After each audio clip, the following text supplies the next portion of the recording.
as we are. We made history, and we've signed the highest-ranked non-Power 5 recruiting class in the history of college football, and that should be commended. Our staff and support staff, our coaches, everybody who has a hand in recruiting should be commended for that. That is something that we don't take very lightly, because we do know that we're a lot better players when we've got good, or we're a lot better coaches when we've got good players. And I'd like to, I think a really good coach can make an average player good, a good player great, a great player elite, and an elite player a champion.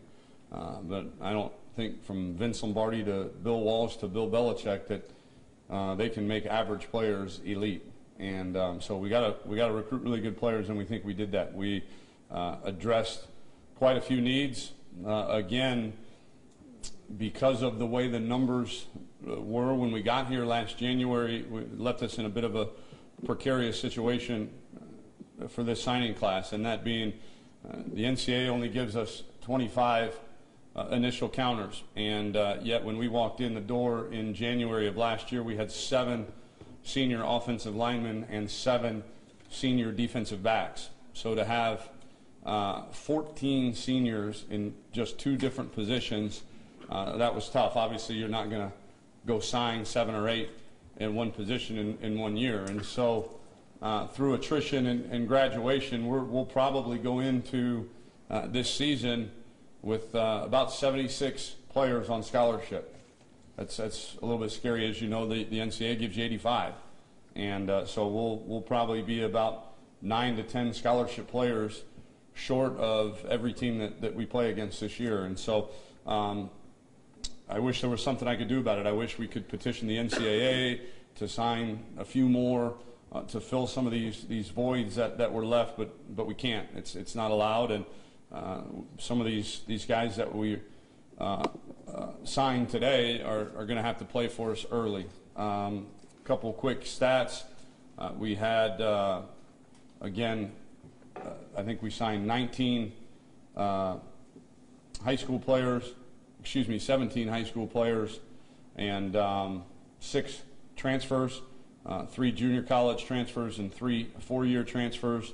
Of the 17 high school players that we signed, I believe all but 1 are from the state of Texas, with the other being just across the state line in Shreveport, Louisiana.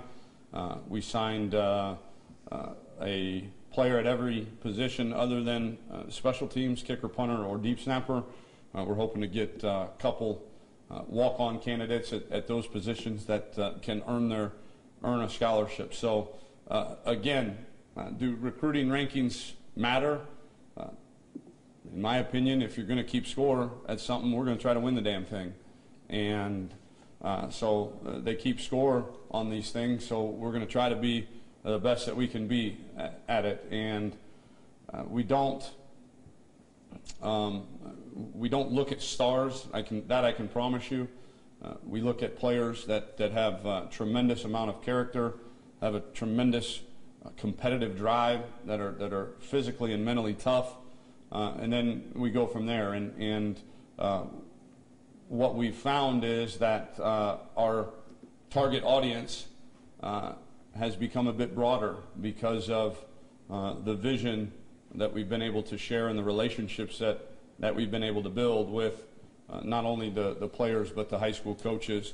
And one of the very unique things, and the thing maybe I'm most proud of this class, is of all the high school players that signed with us today, all but 1 of them committed before we had ever played a football game as a staff. And so why did they do that? And the answer is, again, relationships, because they had tremendous relationships with their recruiting coaches and position coaches, the head coach, and their coaches in high school knew what kind of men we were that they were sending their players to, and they committed. And then we go on to win the amount of games that we did. We won championships and a New Year's Six bowl game, and I think what that was able to do then was to solidify our position a little bit when the poachers came calling. I think I looked up right before I came down here for the press conference, and of the 8 players that we signed that had SEC offers, we signed 7 of them. We lost 1. We were 7-1 against the SEC, and so that's pretty good.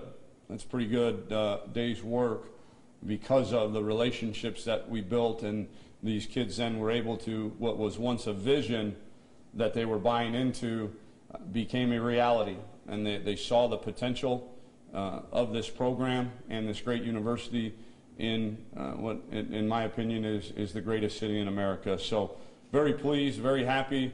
Wish we could have signed more. There's a lot of really good players that wanted to come to the University of Houston, and this year we could have used them. But the NCAA only gives you 25, and obviously we got to live by those rules. So with that, we will open it up for some questions. Tom, instead of just asking you piecemeal, just do it all at once. Ed Oliver's just asked what appealed to him about Houston, and he said at first nothing, and you came in and changed the game. D.C. Wooten said it feels like you stole his heart on the first date. And Courtney Large said Houston's a place to be. We're going to change the city. What do you think of those things across your top girls? Really proud, a bit emotional. As you know, Mark, covering us for as long as you have, this program we do things very differently than most places in America, and we take a lot of pride in that. And we just got done with a lunch with some of our top donors, and Todd Orlando said something, and again, he never shared it with me, and it stuck, and I'll steal it from him. He said that every single one of these commits, they've been to a ton of our practices, they've been to a ton of our meetings, and they still decided to come here.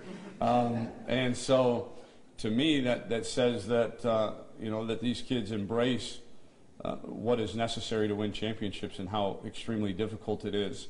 And I'm really, really proud to hear you say those things, because that's why we do what we do. I mean, we want to, these relationships, I mean, I've known Kyle Allen since he was a sophomore in high school. And so these relationships, you start when they're 10th graders.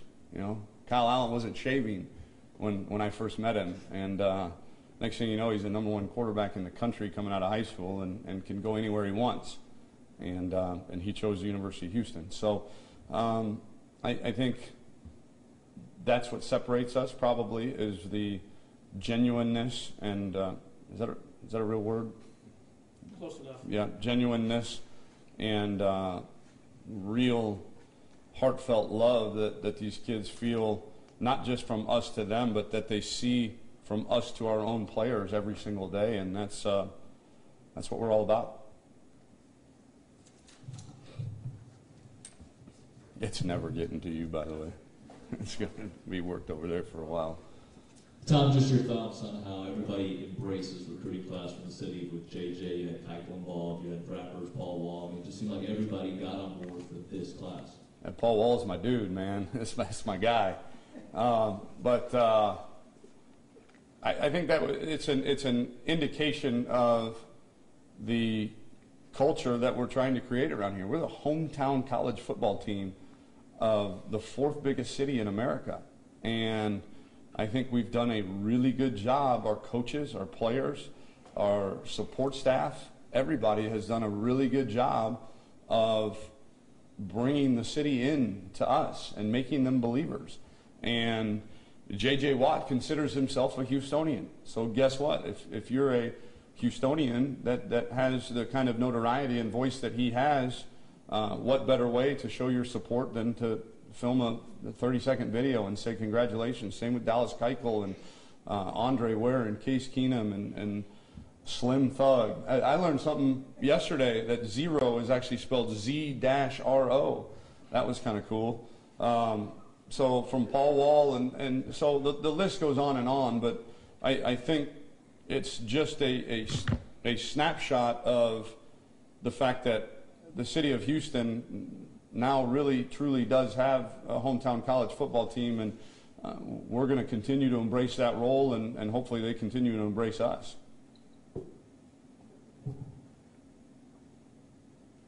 Coach, just how do you feel that you did just inside of Houston recruiting? Really good. I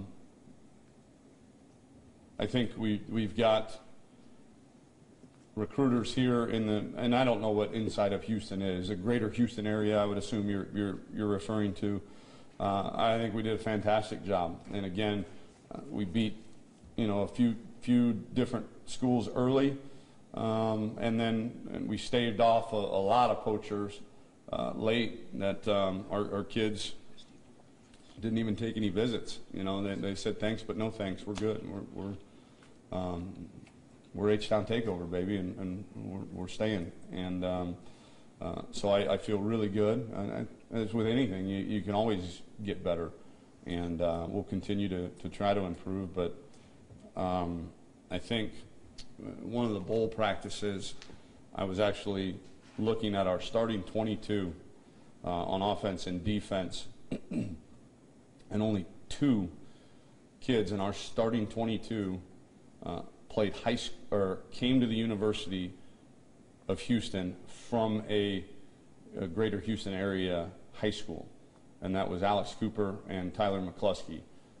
We got Carter Wall via transfer. We got William Jackson via transfer. But to say that we went 13-1 at the University of Houston and finished 8th in the country with really only 2 of our starters coming straight out of high school into the University of Houston from the greater Houston area, it kind of opened my eyes a little bit as to, what can we do when we got 6, 7, 8, 9, 10, 15 starters that come to us out of high school from the greater Houston area. I mean, we're excited about where that's headed.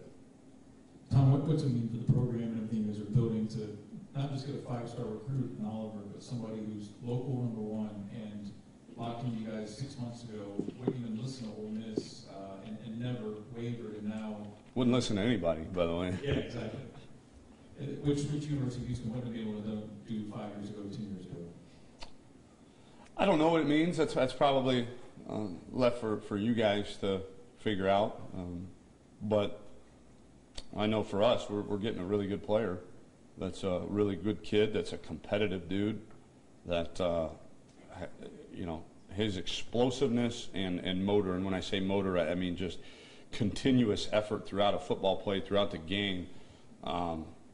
Is unlike anything I've ever seen, and that includes recruiting at Ohio State. I mean, there's a reason he's a 4th-ranked player, regardless of position, in the entire country in this signing class. And so what does it mean? It means we signed a really good player from a really good high school that's got really good parents, and we expect him to do really well for us.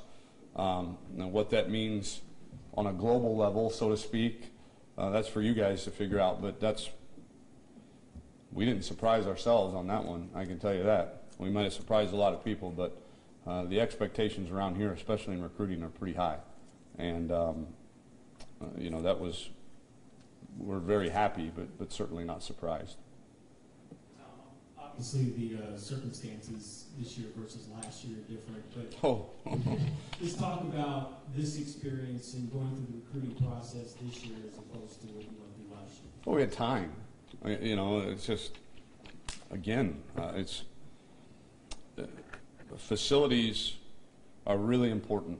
Don't get me wrong. Kids nowadays, they want to know where they're going to spend every day, because let's make no bones about it, this is a full-time job. I read somewhere where a anonymous poll of FBS football players said they spent 42 hours a week in season on their sport. And that's mandatory and non-mandatory things. And so facilities are really, really, really important. The day-to-day facilities. Our stadium's beautiful, it is, but our players are in there 6, 7 times a year.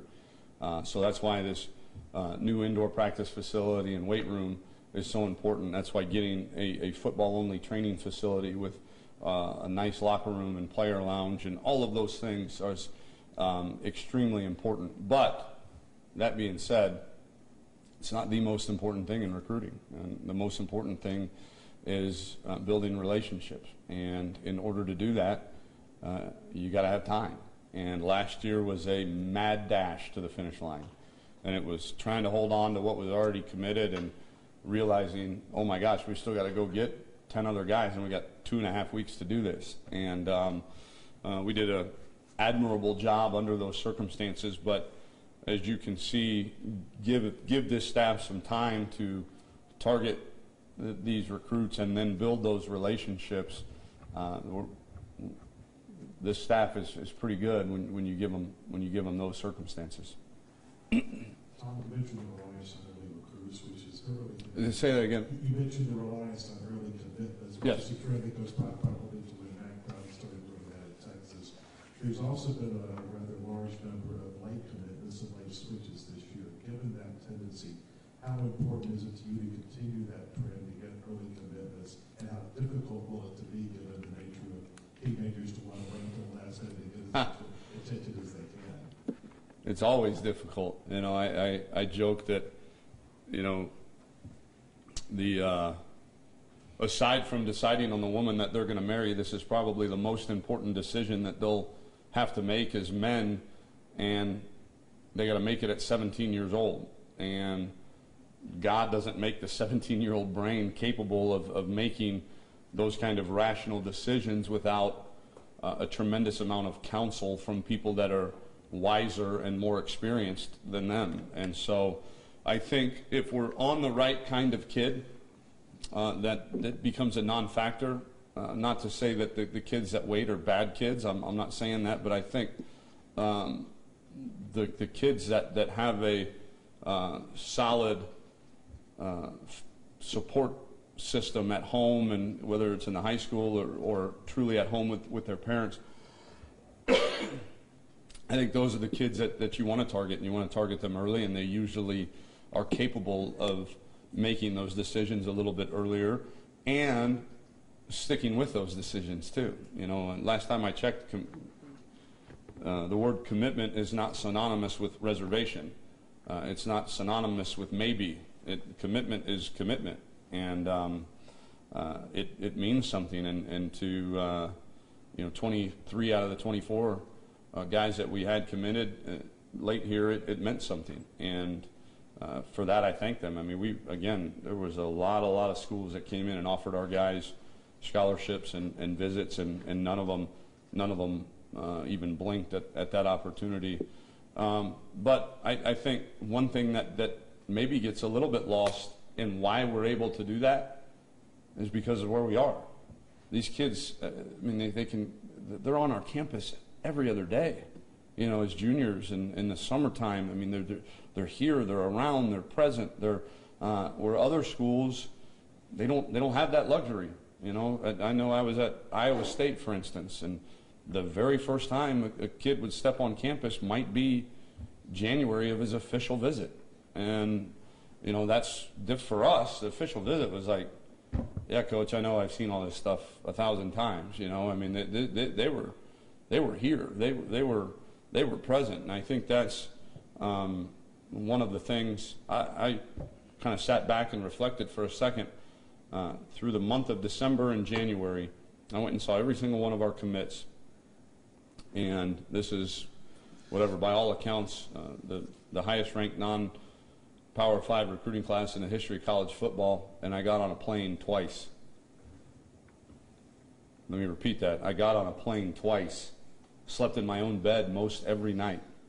That doesn't happen in a lot of places. It just doesn't. I know as the offense coordinator at Ohio State, it was a different plane and a different hotel and a different city and a different rental car every stinking day of that period of time. And to be able to do that around this place is important. And you got me going on a tangent about early commits, but I think our proximity to really, really good players is something that really helps us there. I'm kind of following up on that. You mentioned all the Houston recruits were able to lock in this year, but the idea of building a fence around the city and saying, hey, we own this thing, and maybe eventually becomes regional and national, like a top 10, annual top 10 Power 5 program, but locking this thing in to where people know regionally and nationally, this is our territory now. What was the question in that? How important is that? Really? important. I don't know how to quantify it, but yeah, to say, you know, we're never going to probably say we own Houston. It's too big. There's too many good players. What we need to do is make sure that, and again, are we going to beat, you know, the Blue Bloods on every kid in the city of Houston ever? No, we're not. What we do is we need to be able to go toe to toe on the select few and win a few of those battles. And then the thing that I think we did a really good job of this year is I think the out-of-state schools that were used to coming in and letting the Blue Bloods kind of have their pick, and then coming in and knowing that there's still plenty of really good football players in the city of Houston, football players that you can go win championships with and at other places and in other conferences. We did a great job of staving those guys off, and I think that's kind of our model moving forward is we're going to go toe to toe with the Blue Bloods every now and again, and just like with Ed, and we're going to win some. But the main piece of the puzzle is you know, keeping the out of state, out of region schools from our backyard, and I think we've certainly set that. We've made that very clear in our actions here in this signing class. Yeah, Tom, you've used a lot of terminology we're all familiar with, non-Power 5 history and Blue Bloods and so on. I wonder if you could describe somehow what it's like to worry about and fend off poachers.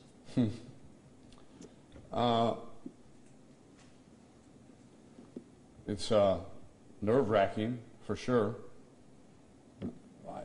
I do know this, though. I'm very honest with the recruits, and you tell them, you know, because the question obviously gets asked. I'm sure one of you had it on your list of questions to ask about, you know, do they ask about how long are you going to be there and this, that, and the other? You know, every day I get asked that by a recruit, you know, and that just means that the other schools are doing a good job recruiting, and they're saying go read this article or read that article, and but what I tell them is the truth, and the truth is the way the system is set up now, with the College Football Playoff Committee deciding the playoff and the New Year's Six games, plus the highest-ranked non-Group of 5 team getting into a New Year's Six bowl game. In my opinion, the American Athletic Conference has undoubtedly separated itself